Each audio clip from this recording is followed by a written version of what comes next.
डभोई के वडवाड़ा रोड पर एक बावड़ी मौजूद है जहां का पानी बेहद ही दूषित हो चुका है। साथ ही ये जो बावड़ी है वो भी खंडहर हालत में है। दरअसल इस जगह का कोई भी ध्यान नहीं रखा जा रहा है, जिसके मद्देनजर पानी से काफ़ी ज़्यादा बदबू आ रही है। वहां आसपास के जो लोग थे वो पहले बावड़ी के पानी का इस्तेमाल करते थे, लेकिन जब से इस जगह का ध्यान नहीं रखा जा रहा है, इन लोगों की ओर से बावड़ी का पानी इस्तेमाल नहीं किया जा पा रहा है। तो वहीं यहाँ पर जो खंडहर हाल हो गए हैं उससे भी वहाँ के लोग बेहद ही परेशान हैं। ऐसे में इस मामले के मद्देनजर वहाँ के लोगों में प्रशासन के खिलाफ काफ़ी रोष देखने मिल रहा है। ओके, डभोई दर्भावती नगरी तेनी बार हीराबागल खांडी वाव आवेली छे। ते जून पुराणी वाव छे।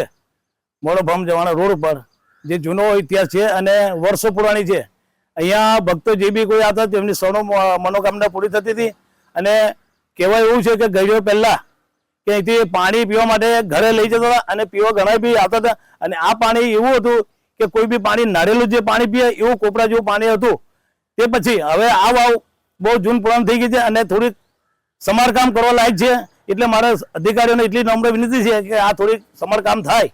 અને વર્ષો જૂનો પુરાણ છે અને મા ભગવતી સિકોતર માતાનું સ્થાનિક મંદિર છે અને બાજુમાં ભાતુજી મહારાજનું મંદિર છે।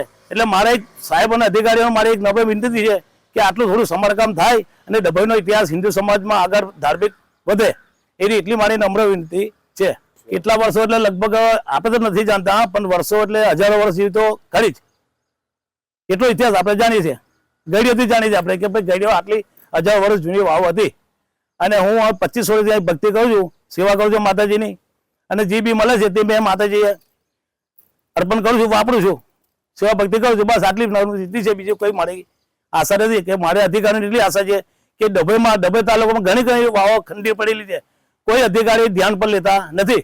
બરાબર છે। મારે એક અધિકારીને એટલી નમ્ર વિનંતી છે કે આ વાવ મારી થોડી સમારકામ નવી થાય તો અહીંયા ઘણા ભક્તોની લાઈન વધી શકે છે અને ઘણા ભક્તો બહાર दूर दूरથી આવી શકે છે। हमसे जुड़े रहने के लिए हमारे YouTube चैनल को सब्सक्राइब करें और नई वीडियो की नोटिफिकेशन के लिए बेल आइकॉन को दबाएं।